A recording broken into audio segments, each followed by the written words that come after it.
नमस्कार, बुलेटिन में आपका स्वागत है। मैं हूं आपके साथ आशा सरवाल। चलिए शुरुआत करते हैं उत्तराखंड से जुड़ी खबरों की। 2021 के होने वाले महाकुंभ की तैयारियों को लेकर आज सचिवालय में मुख्यमंत्री त्रिवेंद्र सिंह रावत की अध्यक्षता में बैठक का आयोजन किया गया, जिसमें सचिव शहरी विकास और सचिव स्वास्थ्य समेत कुंभ से जुड़े हुए तमाम अधिकारी व शहरी विकास मंत्री मदन कौशिक मौजूद रहे। और बैठक की समाप्ति के बाद शहरी विकास मंत्री मदन कौशिक ने प्रेस वार्ता कर बताया कि कुंभ को भव्य और दिव्य बनाने के लिए हर संभव कोशिश की जा रही है। और बैठक में निर्णय लिया गया है कि शहरी विकास विभाग की ओर से कूड़ा निस्तारण का प्रबंधन जल्द किया जाएगा, जिसके लिए सीएम ने निर्देश दे दिए हैं। वहीं अन्य तैयारियों को लेकर भी जल्द पूरा करने के मुख्यमंत्री ने निर्देश दे दिए। केवल हमारे नहीं, कुंभ के भी, कुंभ ही नहीं संस्कृति के भी। इसीलिए कोई ऐसी बात जो निगेटिविटी देती हो, मैं समझता हूँ कि रिक्वेस्ट करूंगा वो हमको नहीं करनी चाहिए, नहीं करनी चाहिए हमें। कुंभ में किसी तरह की किसी व्यवस्था में हम लोग उसकी भव्यता, दिव्यता, अच्छा, आस्था, स्नान, कोई कमी नहीं है। जिस चीज को आप कह रहे हैं, इन चीजों का निर्णय इसलिए लिया जाएगा कि अभी हमारे मित्र ने कहा कि जो पेंडेमिक है, इस समय वर्तमान की स्थिति में हमें गाइडलाइन से चलना है, एसओपी जारी जो होती है उससे चलना है। तो हमें जितनी कैपेसिटी हमारी होगी हम उतनी तो करेंगे। उन्होंने कहा कि इंडोर आउटडोर इतनी करनी है। आज इतने दिन पहले ये कहने की स्थिति में हम नहीं होंगे कि हम इंडोर और आउटडोर में अपनी तरफ से इतना बढ़ा देंगे, ये उस समय निर्णय लिया जाएगा। तो इसलिए स्नान में हरिद्वार की कैपेसिटी में कोई कमी नहीं है। 10 लाख 15 लाख लोग तो वहां, अब परसों की शनिवार में आप में से अनेक लोग होंगे, मुझे लगता है 5-4 लाख लोग तो स्नान करके चले गए होंगे। सर, क्या कोई पास की व्यवस्था भी नहीं, कोई पास की व्यवस्था नहीं रहेगी। पर मुख्य स्नान पर उसको कैसे करेंगे, इस पर हम विचार कर रहे हैं कि उसको हम जरूर सोचेंगे कि वहां संख्या को उस रूप में रखें। तो सांसद अजय भट्ट आज एक दिवसीय दौरे पर रुद्रपुर पहुंचे और इस दौरान सांसद ने भाजपा कार्यकर्ताओं से मुलाकात की और पार्टी की रणनीति को लेकर चर्चा की गई। इस दौरान मीडिया को संबोधित करते हुए सांसद अजय भट्ट ने कहा कि किसानों की फूड प्रोसेसिंग के लिए केंद्र सरकार छोटे किसानों को प्रति यूनिट के हिसाब से ही 10 लाख रुपए देने वाली है, जबकि बड़े प्रोजेक्ट लगाने वाले किसानों को बहुत बड़ी धनराशि मिलने वाली है। उन्होंने कहा कि हमारा राज्य छोटा राज्य है और यहाँ कम से कम 500 फूड प्रोसेसिंग प्लांट लगने की संभावना है। वहीं सांसद ने उत्तर प्रदेश के हाथरस मामले को लेकर कहा कि दोषियों को बख्शा नहीं जाएगा। उन्होंने कहा कि भाजपा सरकार अपराधियों को छोड़ना नहीं चाहती है और निर्दोषों को छोड़े जाने की जो नीति है वो यहां पर इस पर काम चल रहा है। 10 लाख रुपए प्रति यूनिट के हिसाब से अभी यूनिट देने वाली है केंद्र सरकार। यहाँ हमारे छोटे किसानों को, बड़े किसानों को बहुत बड़ी धनराशि जो बड़े प्रोजेक्ट लगाएंगे उनको मिलने वाली है। हमारे यहाँ पर छोटे छोटे फूड प्रोसेसिंग प्लांट लगेंगे और मैं समझता हूँ कि हमारा प्रदेश छोटा प्रदेश है, इसलिए मिनिमम 500 फूड प्रोसेसिंग यूनिट हमारे वहाँ स्वीकार होंगी, ऐसा मुझे मानना है। जिस जो उस पर आएंगे जांच में, सब लोगों के ऊपर गाज गिरेगी। ये किसी से कोई दोस्ती का सवाल नहीं, किसी को बचाने का सवाल नहीं है। जो भी अपराधी होगा, अगर किसी ने साक्ष्य मिटाने की कोशिश की गई होगी तो हमारी सरकार उत्तर प्रदेश की छोड़ेगी नहीं, क्योंकि अपराधी को छोड़ो नहीं, निर्दोष को छेड़ो नहीं, इस सिद्धांत पर हमारी सरकारें काम करती हैं। तो नमामि गंगे प्रोग्राम के तहत राजधानी देहरादून की रिस्पना और बिंदाल नदी में गिरने वाले गंदे नाले और नालियों का ट्रीटमेंट करने के लिए केंद्र सरकार ने प्लांट को मंजूरी दे दी है, जिसका शिलान्यास जल संसाधन मंत्री नितिन गडकरी के द्वारा वर्चुअल माध्यम से किया गया। और इस प्लांट के निर्माण के लिए केंद्र सरकार 63 करोड़ 75 लाख रुपए की राशि मंजूर कर रही है। और 18 अक्टूबर को मुख्यमंत्री त्रिवेंद्र सिंह रावत द्वारा इस प्लांट का भूमि पूजन किया जाएगा। और राजपुर विधायक खजन दास ने प्रधानमंत्री का आभार जताते हुए कहा कि इस प्लांट से जहां रिस्पना और बिंदाल की सूरत बदलेगी, वहीं इससे राजधानी की 4 विधानसभाओं को इसका लाभ मिलेगा। उन्होंने कहा कि अगले वर्ष जून तक इस प्लांट का निर्माण कार्य पूरा हो जाएगा। मैं देश के प्रधानमंत्री नरेंद्र भाई मोदी जी का बहुत बहुत आभार और धन्यवाद ज्ञापित करना चाहूँगा कि नमामि गंगे के तहत जो कार्य हो रहे हैं प्रदेश में, उसके निमित्त जो हमारी रिस्पना नदी है और बिंदाल नदी का यहाँ पर जितने भी नाले वाले हैं और जो किसी के घरों के जो बाथरूम का पानी सीधे नदी में जा रहा है, इसका ट्रीटमेंट के लिए 63 करोड़ 75 लाख रुपए की स्वीकृति मिली है और जिसका वर्चुअल के माध्यम से शिलान्यास माननीय गडकरी जी ने किया था, किंतु भूमि पूजन का कार्य माननीय मुख्यमंत्री जी के द्वारा होना है और इसकी एक तिथि नियत की गई है। ये तिथि 18 तारीख को नियत की गई है और इसमें माननीय मुख्यमंत्री जी रहने वाले हैं और एक 4 विधानसभाओं का इसमें सीधा सीधा लाभ होने वाला है। इसमें मसूरी विधानसभा आती है, राजपुर विधानसभा आती है, रायपुर विधानसभा आती है और धर्मपुर विधानसभा। तो इसलिए शीघ्र ही 1 साल यानी कि जून तक ये काम पूरा भी हो जाएगा। तो उत्तराखंड सरकार बहुत जल्द राज्यों में स्कूल खोलने पर विचार कर रही है। वहीं सरकार के इस फैसले का विरोध भी शुरू हो गया है। तो स्कूल खोलने के मुद्दे को लेकर आज भाजपा के नेता कुंवर जपेंद्र सिंह ने देहरादून में एक प्रेस कॉन्फ्रेंस की और सरकार के इस फैसले पर कई सवाल उठाए। उन्होंने कहा कि राज्य के प्राइवेट स्कूल सरकार के ऊपर दबाव बनाकर स्कूल को खुलवाना चाहते हैं और स्कूल खोलने का उनका केवल एक ही उद्देश्य है कि वह फीस बटोरना चाहते हैं।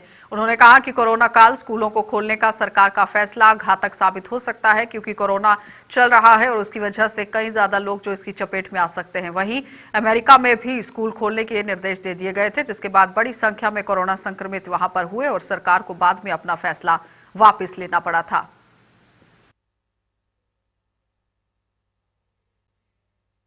बिल्कुल नहीं। हम ये सभी जानते हैं कि दिन ब दिन उत्तराखंड के अंदर कोरोना का संक्रमण किस तरह से बढ़ रहा है और दूसरी तरफ स्कूल मात्र और मात्र फीस वसूली के लिए स्कूल खोलने की परमिशन मांग रहे हैं। तो हमें उम्मीद है कि इन चीज़ों के ऊपर हमारी सरकार ध्यान देगी और इस संक्रमण को देखते हुए ये किसी भी तरह से न्यायोचित नहीं होगा कि स्कूल खोलने की परमिशन दे दी जाए। वो मात्र और मात्र फीस वसूली का एजेंडा है और हमने देखा है कि अमेरिका के अंदर स्कूल खोलने के बाद 3 हफ्तों के अंदर 2 करोड़ से ज्यादा छात्र संक्रमित पाए गए और वो बहुत ही एक सीरियस इशू बना और वहां के एजुकेशन मिनिस्टर तक को पब्लिक को जवाब देना पड़ा और रिजाइन तक की नौबत आ गई। तो क्या यहां पे कोई जिम्मेवारी लेगा? शिक्षा विभाग जिम्मेवारी लेने के लिए तैयार है, स्कूल जिम्मेवारी लेने के लिए तैयार है।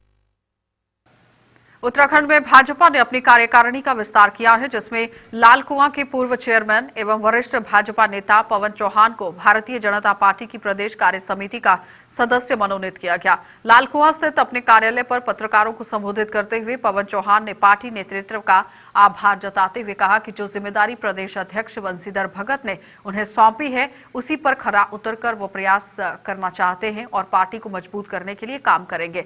इस अवसर पर पवन चौहान ने विपक्षी दल कांग्रेस की नीतियों की भी जमकर आलोचना की। मेरे को सदस्य कार्य समिति का बनाया, माननीय अध्यक्ष जी का धन्यवाद बहुत बहुत। भारतीय जनता पार्टी मुद्दों को लेकर के चुनाव लड़ती है और काम करके चुनाव लड़ती है।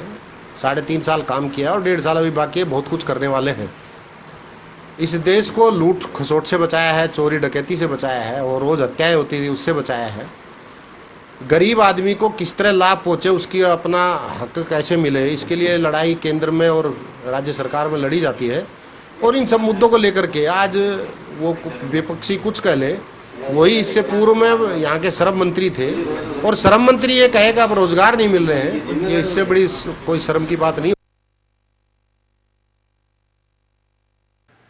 तो किसान बिल को लेकर कांग्रेस द्वारा देश भर में विरोध प्रदर्शन किया जा रहा है और इसी कड़ी में आज कांग्रेस कार्यकर्ताओं ने गदरपुर में बैलगाड़ी पर सवार होकर इस बिल के विरोध में प्रदर्शन किया और प्रदर्शन कर रहे कांग्रेस कार्यकर्ताओं ने इन तीनों बिलों को किसान विरोधी करार दिया। इसके अलावा कांग्रेस कार्यकर्ताओं ने सरकार द्वारा बेरोजगारी और पेट्रोल डीजल के दाम बढ़ाने को लेकर भी सरकार की कड़ी आलोचना की।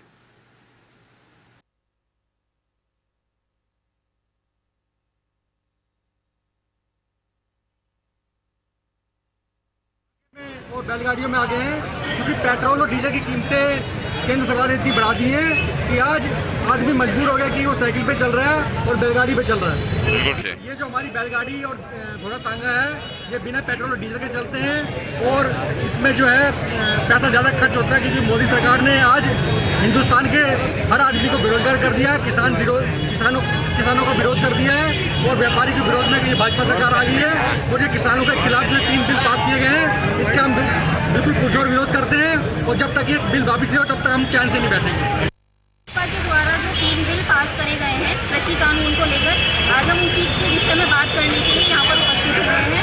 और ये 3 कानून जो हैं ये किसान के विरोधी हैं बिल्कुल, इसमें इनका कोई फायदा नहीं है, उल्टा इनको नुकसान हो रहा है। तो इस विषय पर चर्चा करने के लिए आज हमने रैली का प्रोग्राम रैली पेट्रोल पंप गुरुद्वारे तक जाएगी। और इसमें मैं भाजपा सरकार को कहना चाहूँगी कि 3 कानून लाए हैं वो वापस ले लें और कृषि जितने भी किसान हैं जो भी पूर्व में हमारे जिला पंचायत के प्रत्याशी थे, हमारे लेकर कम्बोजी पहुंचे। जमीन में बुक्की गाड़ी से बैलगाड़ी चलता है, लेकिन जो ये सरकार है, जो किसान विरोधी सरकार है, ये बता दिया ये सिर्फ पूंजीपतियों की सरकार है। आज पूरे देश में किसान सड़कों पर आंदोलन कर रहे हैं, लेकिन जो केंद्र की मोदी सरकार है एक बार भी सुन लेने के लिए तैयार है और ये कह रहा है कि कांग्रेस के दलाल है। शर्म आनी चाहिए मोदी जी को कि इस तरीके के अन्नदाताओं के लिए इस तरीके से बयानबाजी कर रहे हैं। ये देश के लिए बहुत शर्म वाली बात है। आज अन्नदाता सड़कों पर है, इसी अन्नदाता के बदौलत इस लॉकडाउन में लोगों को बता दिया कि लोगों की जरूरतमंदी थी।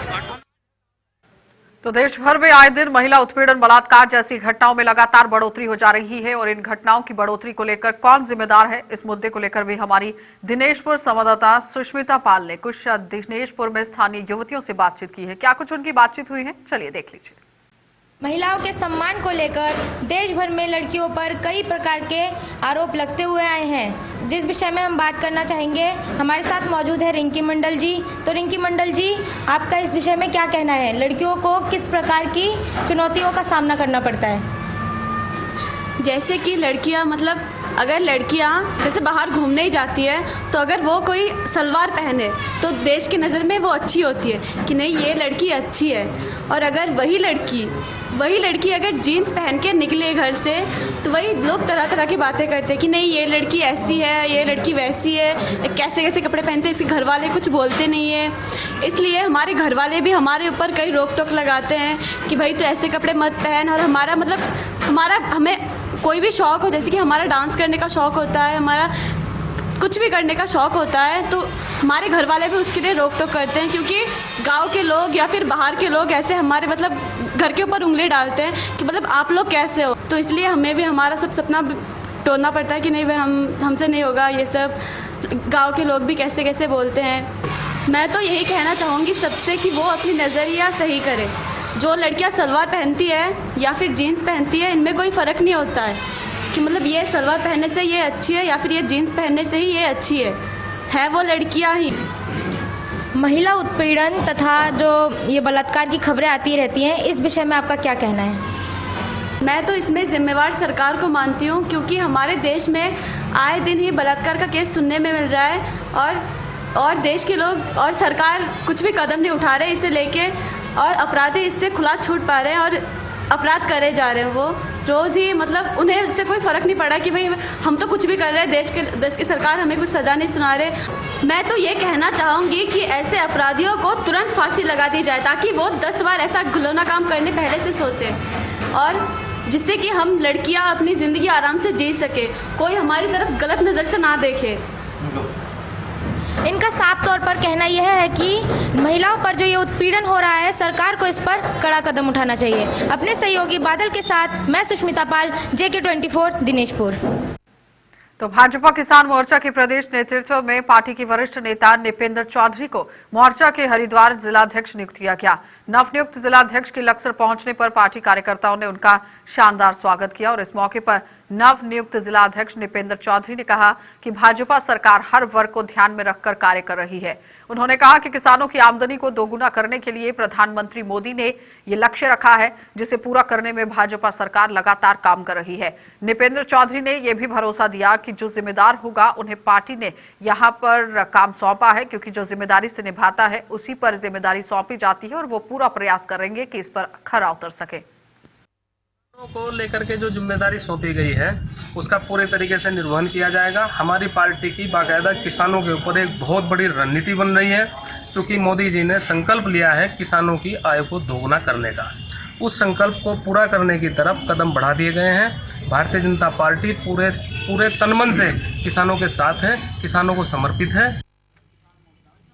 तो कांग्रेस ने लालकुआं, बंडकुटा और ब्लॉक में भी ऐसे विभाग का विस्तार किया है जिसमें ज्योति आर्य को बिंदुखता ब्लॉक का महिला अध्यक्ष नियुक्त किया गया है, यानी कि उन्हें नियुक्ति यहां पर मिली है, जबकि विजय टम्टा को उपाध्यक्ष बनाया गया है। इस अवसर पर नैनीताल एससी विभाग के जिला अध्यक्ष एवं all India Congress workers committee की कुमाऊं मंडल अध्यक्ष इंद्रपाल आर्य मुख्य रूप से वहां मौजूद थे। इस अवसर पर नवनियुक्त महिला अध्यक्ष ज्योति आर्य ने कहा कि पार्टी ने उन्हें जो जिम्मेदारी सौंपी है वे उसे ईमानदारी के साथ निभाएंगी और ज्यादा से ज्यादा महिलाओं को पार्टी के साथ जोड़ने पर भी काम करेंगी।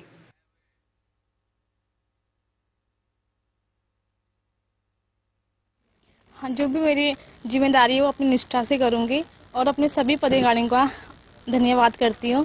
और जो भी मेरी जिम्मेदारी होगी अपनी निष्ठा से अपने सम्मान से सब पूर्ण करूँगी। और भी लोगों को जोड़ेंगे अपनी टीम में? हाँ, अभी और भी जोड़ेंगे। उसमें महिला तो जुड़ना चाहती हैं और भी सभी को जोड़ेंगे साथ में। आज ब्लॉक अध्यक्ष बनाए हैं जिन्हें, उनके निवास स्थान पर आज हमारे सम्मानित सभी पदाधिकारीगण, हमारे विधानसभा प्रभारी जी और जिला महासचिव कन्या चन्या जी हैं हमारे साथ, और हमारे जिला कोऑर्डिनेटर संयोजक हमारे बड़े भाई साहब प्रकाश आर्य जी हैं, और हमारे भी जो ब्लॉक के प्रभारी जी हैं श्रीमान पूर्ण गौतम जी हैं, और हमारे जो पहले भी 2 दिन पहले हमारे ब्लॉक अध्यक्ष बनाए गए हैं यहाँ से मनोज। तो 5 दिन से चल रहा गन्ना समिति के कर्मचारियों का आंदोलन आज भूख हड़ताल में परिवर्तित हो गया है। आपको ये भी बताएं कि कर्मचारी ड्यूटी पर बुलाए जाने की अपनी मांग को लेकर समिति के गेट पर धरना देकर आंदोलन कर रहे थे, और 5 दिन बाद भी जब शासन प्रशासन ने उसकी सुध नहीं ली तो आज से इन कर्मचारियों ने भूख हड़ताल पर जाने का फैसला ले लिया। क्या कहते हैं ये कर्मचारी, इस बाबत JK 24/7 न्यूज के संवाददाता जसवीर सिंह ने ग्राउंड जीरो पर जाकर इन कर्मचारियों से बातचीत की है। जरा देखिए कि कर्मचारियों का क्या कुछ कहना है। ड्यूटी पर वापस लिए जाने की मांगों को लेकर के गन्ना विकास समिति के कर्मचारी पिछले 5 दिन से धरने पर बैठे थे।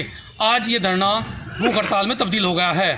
साथ ही कर्मचारियों ने प्रदर्शन करने के साथ ही इस गन्ना समिति के कार्यालय का कामकाज भी ठप करा दिया है। क्या है मांग इनकी और किस तरह आंदोलन चलाया जाएगा, बात कर लेते हैं। आपका नाम क्या है जी? जी अमित कुमार। अमित भाई, आप इस आंदोलन की अगुवाई कर रहे हैं, क्या है पूरी मांग?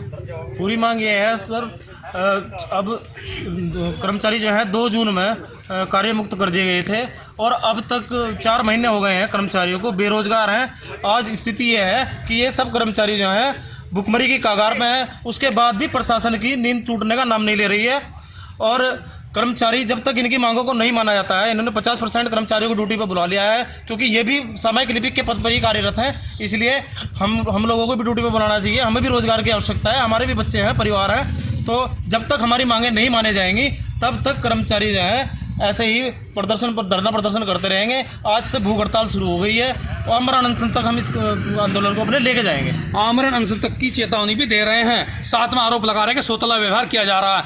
50% कर्मचारियों को ड्यूटी पर लिया गया। और भी कर्मचारी मौजूद हैं, से बात करेंगे। आपका नाम क्या है? राज सिंह।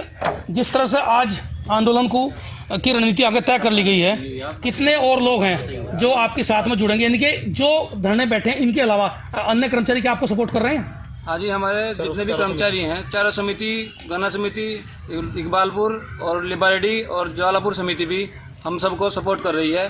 और वे भी कुछ ही मिनटों में कुछ वहाँ के कर्मचारी हमारे धरने को समर्थन देने के लिए पहुँच रहे हैं। और मैं आशा करता हूँ कि इस क्षेत्र के जो किसान हैं वे भी हमारे धरने को सपोर्ट करने के लिए, आज हमारे धरने को सपोर्ट करने के लिए हमारे धरना स्थल पर पहुँचेंगे। और मैं प्रशासन से मांग करता हूँ, अगर हमारी मांगों को पूरा नहीं किया जाएगा तो हम रोड जाम की भी स्थिति, अपने बच्चों को लेकर हम रोड जाम की स्थिति में अगर हमें आना पड़ा हम उस पर भी पहुंचेंगे। रोड जाम भी करेंगे, ये भी सीधे सीधे एक अल्टीमेटम है। और साथ में कह रहे हैं कि इस क्षेत्र के किसान, दूसरी समितियां जो और हैं वो भी सपोर्ट कर रही हैं।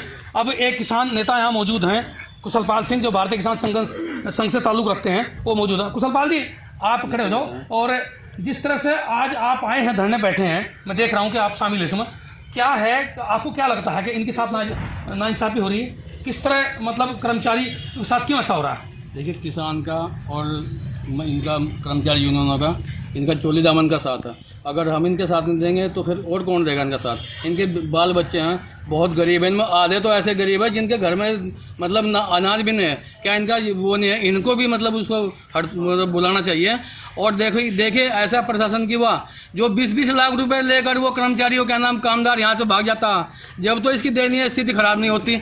मतलब करोड़ रुपए का घोटाला इस सोसाइटी में कर रहे हैं, जब दयनीय स्थिति खराब नहीं है इसकी, और कर्मचारियों को इन्हें बुलाकर इनकी दयनीय स्थिति खराब हो जाती है। मतलब यानी कि कर्मचारियों को ये हवाला दे करके ड्यूटी पर नहीं ले जा रहा कि स्थिति ठीक नहीं है। यहाँ पर मौजूद हैं गन्ना विकास समिति के विशेष सचिव गौतम जी। जिस तरह से गौतम जी आज ये आंदोलन इस मतलब एक बड़ी राह पकड़ गया, खासतौर पर आज धरना प्रदर्शन के साथ साथ में भूख हड़ताल और काम बंद करा दिया गया, क्या कहेंगे, क्यों नहीं इनकी मांगे पूरी हो रही है? सर ये जो है उच्च अधिकारियों का आदेश है कि 50% ही कर्मचारियों को ड्यूटी पे रखा जाए, और इसलिए 50% जो है ये आदेश गन्ना आयुक्त का है। गन्ना आयुक्त का तो ये आदेश है कि कार्य की आवश्यकता अनुसार और समिति की वित्तीय स्थिति अनुसार कर्मचारी काम पे बुला लिया जाए, और बाकी जो कर्मचारी है वो मिल चलने से 15 दिन पहले उनसे एक प्रमाण पत्र लेके उनको ड्यूटी पर बुला लिया जाए। मगर ये सहायक गन्ना आयुक्त साहब ने 50% उसमें वो रख के एक लेटर हमें दिया है, जिससे 50% कर्मचारियों को हमने ड्यूटी पर बुला लिया है। ये कह रहे हैं कि अधिकारियों ने साफ तौर पर कहा है कि 50% कर्मचारियों को ड्यूटी पर रखा जाएगा। शुगर मिल यानी कि जो इस क्षेत्र का मिल है उससे संबंधित बात भी इन्होंने स्पष्ट कर दी है। कहा कि जब उसका सत्र शुरू होगा उससे 15 दिन पहले शेष कर्मचारियों को एक शपथ पत्र यानी कि जो इनका अनुबंध पत्र होता है उसके लिखवाने के बाद उन्हें ड्यूटी पर लिया जाएगा। अभी देखने वाली बात है कि यह आंदोलन किस तरह कितनी रफ्तार आगे पकड़ता है और शासन प्रशासन कब तक इनकी सुध लेता है। जसबीर सिंह जगह 24 न्यूज़ लक्सर। तो एक समाज श्रेष्ठ समाज के बैनर तले बंगाली समुदाय के लोगों ने नैनीताल सांसद अजय भट्ट से मुलाकात की और इस दौरान बंगाली समुदाय ने तहसील स्तर से उन्हें जारी होने वाली प्रमाण पत्रों में पूर्वी पाकिस्तान एवं बांग्लादेशी शब्द को तत्काल हटाने की मांग की। इसका सांसद अजय भट्ट ने तत्काल संज्ञान लेते हुए उत्तराखंड मुख्य सचिव ओम प्रकाश से फोन पर बात कर बंगाली समुदाय के प्रमाण पत्रों में से भी पूर्वी पाकिस्तानी एवं बांग्लादेशी शब्द से जल्द ही मुक्ति दिलाए जाने का आश्वासन दिया। इस अवसर पर एक समाज श्रेष्ठ समाज के अध्यक्ष योगेंद्र साहू का कहना है कि अगर सरकार ने जल्द उनकी ये मांग पूरी नहीं की तो बंगाली समुदाय के विरोध में उग्र प्रदर्शन ये लोग करने को मजबूर हो जाएंगे।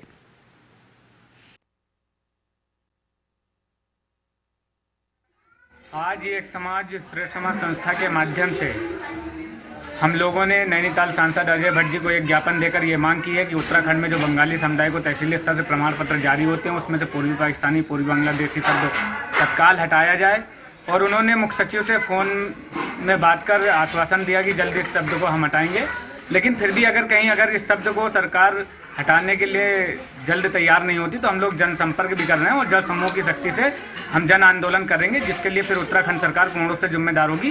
क्योंकि बंगाली समुदाय के लोगों ने स्वतंत्र भारत में जन्म लेकर भारत हित और समाज हित में कार्य कर रहे हैं और उनके प्रमाण पत्रों में पूर्वी पाकिस्तानी पूर्वी बांग्लादेशी शब्द लिखना बहुत दुर्भाग्यपूर्ण है। सरकार को तत्काल इस शब्द को हटाना चाहिए, नहीं सरकार को आने वाले दिनों में बहुत ज़्यादा खामियाजा भरना पड़ेगा। तो अखिल भारतीय बंगाली एकता मंच नानकमता क्षेत्र में कार्यकर्ताओं ने एक सभा का आयोजन किया जिसमें बंगाली समुदाय के विभिन्न मूलभूत अधिकारों को लेकर बातचीत की गई। तो उत्तराखंड सरकार द्वारा कई बार घोषणा करने के बावजूद भी पूरी पाकिस्तानी बांग्लादेशी शब्द बंगाली समुदाय के युवाओं के जाति प्रमाण पत्र से हटाने का आक्रोश युवाओं में अब देखा जा रहा है। अखिल भारतीय बंगाली एकता मंच के अध्यक्ष सुब्रत कुमार विश्वास इस मौके पर विशेष तौर पर वहां मौजूद रहे।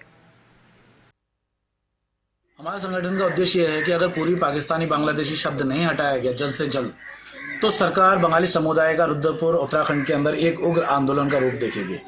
और सरकार से हम अनुरोध करते हैं हाथ जोड़कर कि जो उत्तराखंड के अंदर शांत समुदाय है बंगाली समुदाय उसको शांत ही रहने दें। और ये पूर्वी पाकिस्तानी शब्द हटाने के कई बार घोषणा करने के बावजूद भी सरकार बंगाली समुदाय का शोषण कर रही है।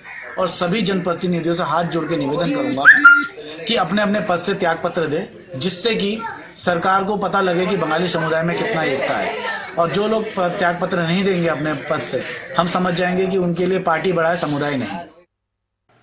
तो बंगाली कल्याण समिति के पुनर्गठन के लिए दिनेशपुर में एक बैठक का आयोजन किया गया जिसमें क्षेत्र के बंगाली समाज के वरिष्ठ एवं गणमान्य लोगों ने भाग लिया।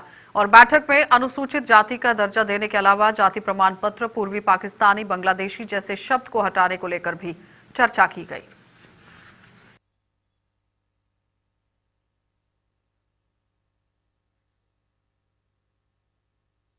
तो डोईवाला में डीआईजी के दिशा निर्देश पर नशे के खिलाफ जो एक सत्याग्रह चलाया जा रहा है उसकी शुरुआत हो गई है और इस अभियान के तहत जहां पुलिस नशे के खिलाफ जो कारोबारी काम कर रहे हैं या नशे को बढ़ावा देने के लिए काम कर रहे हैं ऐसे लोगों के खिलाफ कार्रवाई भी करना बहुत जरूरी है। तो जगह जगह पर जागरूकता अभियान चलाकर युवाओं को नशे के प्रति जागरूक करने की कोशिश की जा रही है और दुष्प्रभावों को कम करने की भी कोशिश की जा रही है। अभियान चलाया गया है। प्रत्येक थाने में, प्रत्येक चौकी में और प्रत्येक हल्का इंचार्ज को इस बारे में जानकारी दी गई है कि जैसा कि देहरादून में पूर्व में देखा गया है कि जो नशे को लेके जो है युवा वर्ग जो है वो काफ़ी प्रभावित है। तो हमारे द्वारा जो है विभिन्न क्षेत्रों में जाके लोगों को जो है जागरूक किया जा रहा है। जो बच्चे इसमें कनेक्टेड हैं, इससे रिलेटेड हैं या वो देखा जा रहा है कि वो नशे के आदी हो चुके हैं तो उनको हम ब्रीफिंग कर रहे हैं, उनकी फैमिली के साथ बैठ के उनके साथ बातचीत की जा रही है। जगह जगह छोटी छोटी जो है इसमें पॉकेट्स में हम जाके लोगों को ब्रीफ कर रहे हैं और बता रहे हैं कि भाई इससे बहुत हानि होती है और इससे जो है टोटल नुकसान अपना, अपने परिवार का और समाज का होता है। इसके साथ साथ हम उनके जो पैडलर्स हैं उनको देख रहे हैं किससे खरीदते हैं, उनके खिलाफ हम जो है प्रभावी एक्शन कार्रवाई। तो देहरादून जिले की संगत ने बापू मगर सिंह जी को याद किया और डेरा सच्चा और सौदा सिरसा हरियाणा द्वारा विकास नगर में रक्तदान शिविर का आयोजन किया गया जिसमें बड़ी संख्या में लोगों ने भाग लिया।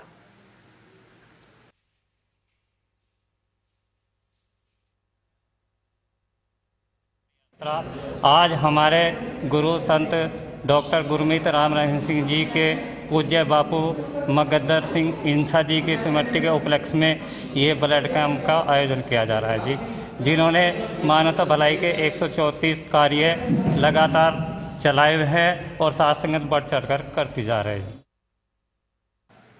बुलेटिन में फिलहाल इतना ही। देश और दुनिया की खबरों के लिए आप बने रहिए JK24/7 न्यूज के साथ।